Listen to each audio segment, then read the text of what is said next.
Bonjour, bienvenue sur ce podcast qui parle des lois qui changent nos vies. Aujourd'hui, c'est la loi de la perfection. Alors, la loi de la perfection est un paradoxe parce qu'elle renferme deux vérités en apparence contradictoires qui s'appliquent à des expériences d'ordre différents. D'un point de vue réaliste, ce monde est un lieu de souffrance. La criminalité, la faim, les sans-abri, les opprimés. La souffrance n'existe pas qu'aux nouvelles du soir. Dans notre vie de tous les jours, quand nous recevons ce dont nous ne voulions pas, nous souffrons. Et quand nous ne recevons pas ce que nous voulions, nous souffrons encore. Et même quand nous recevons exactement ce que nous voulions, nous découvrons que rien ne dure dans ce monde. D'un point de vue transcendantal, qui permet de nous voir nous-mêmes et de voir le monde et toutes les misères avec la sagesse et la patience et l'amour et la compréhension sans bornes qui sont nôtres lorsque nos cœurs sont grands ouverts, alors tout, les joies et les peines, la souffrance et le plaisir et tout ce qui se produit en ce moment sur la planète Terre, tout est absolument, complètement, relativement parfait au processus global d'évolution. Cette idée de processus ou de vision globale est particulièrement importante pour les personnes qui ont des tendances perfectionnistes et des idéaux élevés, car ce sont souvent celles qui ont le plus de mal à voir les choses dans leur évolution, toutes obsédées qu'elles sont par leur manie du détail. Revenons à un point de vue réaliste et admettons qu'il n'y a rien de parfait ni même de correct dans le fait que des gens souffrent du froid et de la faim.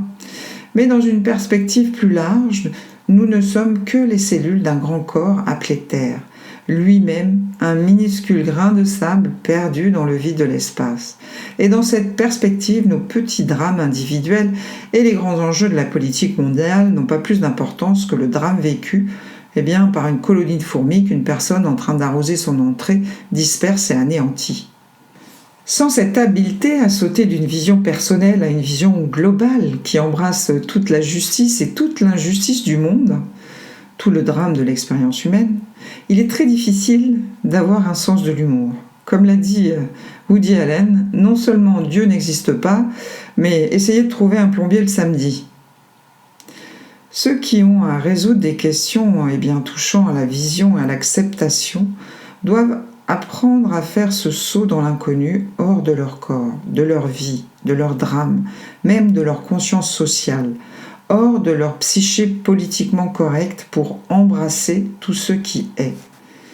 En acceptant l'ultime perfection de tous les grains de matière, de toutes les circonstances et de toutes les personnes, y compris nous-mêmes, nous pouvons dormir sur nos deux oreilles car nous savons que, malgré les apparences et la peur qu'elles peuvent nous inspirer, tout va pour le mieux.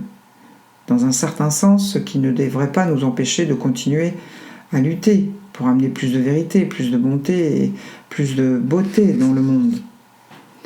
Un tel changement de perspective peut s'avérer difficile à opérer pour certains d'entre nous qui, s'apprêtant à faire le saut, se mettront à hésiter, interpellés par des questions comme celle-ci. Parfait ? Et les enfants qui meurent de faim ? À de telles questions, je réponds qu'en acceptant de considérer toute chose comme étant parfaite, nous acceptons aussi nos propres réponses et nos propres responsabilités. Ce qui n'exclut certainement pas la possibilité de faire quelque chose pour le mieux-être du monde, pour changer les choses, par exemple en donnant de son temps et de son argent, en s'efforçant de sensibiliser les gens en agissant. Cela aussi est absolument parfait. Cependant, lorsque nous agissons par culpabilité ou dans un état d'esprit mélancolique, la portée de notre action est moindre qu'elle ne l'est lorsque nous acceptons de voir les choses dans une perspective globale. Et ce alors même que nous faisions de notre mieux pour aider à soulager la souffrance du monde. Règle générale, nous ne pouvons soulager la souffrance d'autrui tant que nous-mêmes n'avons pas calmé notre propre souffrance. Nous pouvons nourrir les gens, les vêtir, les aider à devenir autonomes. Ce sont des choses importantes, mais elles restent sans effet sur les causes fondamentales de la souffrance, de la convoitise ou de la cupidité qui plongent leurs racines au fond de la psyché humaine. En acceptant d'admettre qu'il n'est pas impossible que la vie se déroule comme elle doit, nous faisons un premier pas en avant. Nous étions pleins de compassion et comme Joseph Campbell l'a écrit en citant les Upanishads, nous avons appris à marcher dans la joie parmi les souffrances du monde. Même si nous savons accepter la perfection du processus en cours, processus de tâtonnement, de croissance et d'évolution, cela ne signifie pas que nous soyons parfaits. Nous continuons toujours de changer, d'apprendre, de vieillir en sagesse et d'améliorer notre vie dans son fonctionnement de tous les jours. Nous pouvons aussi nous améliorer dans la mesure où cette perception de l'ultime perfection du monde s'étend à la façon dont nous percevons et vivons chaque instant de notre vie. Mais il faut que l'acceptation soit venue d'abord. C'est la joie de la découverte et de la croissance, et non pas une question d'orgueil qui doivent motiver ce désir de s'améliorer. Les perfectionnistes doivent aussi se rappeler que, même si le monde est parfait d'un point de vue transcendantal, du point de vue réaliste, la perfection n'existe pas sur cette terre. Aucun individu, aucune réalisation, aucun produit ne sera jamais parfait. La loi de la perfection dit ceci. Au mieux, nous pouvons atteindre à l'excellence, et cela demande du temps et de l'entraînement. Même ceux qui travaillent le plus fort et qui sont les plus habiles continuent à faire des erreurs. Nous améliorer, c'est faire en sorte que nos erreurs soient seulement toujours un peu plus petites.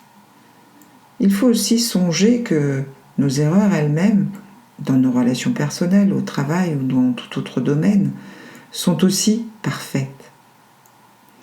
Cette compréhension du rien n'est parfait peut aussi soulager de leur fardeau ceux d'entre nous qui ont une vision élevée des exigences impossibles à satisfaire. Nous aurions tous avantage à mieux apprécier la perfection de l'imperfection. Nous pouvons acquérir l'intime conviction que nos propres leçons, celles que nous tirons chaque jour de notre propre expérience, s'arrangent pour qu'elles surviennent toujours au bon moment et au bon endroit. Cependant, nos idéaux, cette vision de ce que le monde devrait ou pourrait être, sont des phares qui nous appellent, nous guident et nous inspirent, et non pas des mesures de notre propre valeur.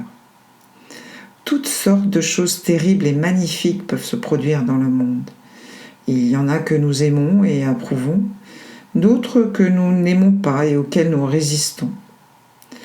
La foi parfaite reconnaît que notre cerveau ne peut pas savoir ou deviner ce qui est ou n'est pas pour notre plus grand bien. Cette loi nous fait apprécier la perfection de l'imperfection. Une telle prise de conscience est comme une porte qui s'ouvre sur une vie plus riche et plus pleine de sens. Alors les exercices suivants que je vais partager avec vous vont peut-être vous aider à maîtriser la loi de la perfection par l'expérience directe et la mise en application. L'expérience de la perfection. Alors, rappelez-vous un moment où vous avez senti que votre vie était parfaite ou que vous-même étiez parfait. Peut-être était-ce par une belle journée et les gens autour de vous étaient heureux. Peut-être vous sentiez-vous bien dans votre peau, votre esprit étant libre de tout stress et vous avez fait le saut dans l'inconnu d'une perfection virginale. Maintenant, rappelez-vous un incendie récent, un affrontement, un événement désagréable dans votre vie, un moment qui était tout sauf parfait. Imaginez ce que vous auriez ressenti si vous aviez pu aborder cette situation déplaisante avec ce sentiment de perfection que vous avez connu en d'autres occasions. Ce ne sera peut-être pas facile au début, mais souvenez-vous, c'est en forgeant qu'on devient forgeron.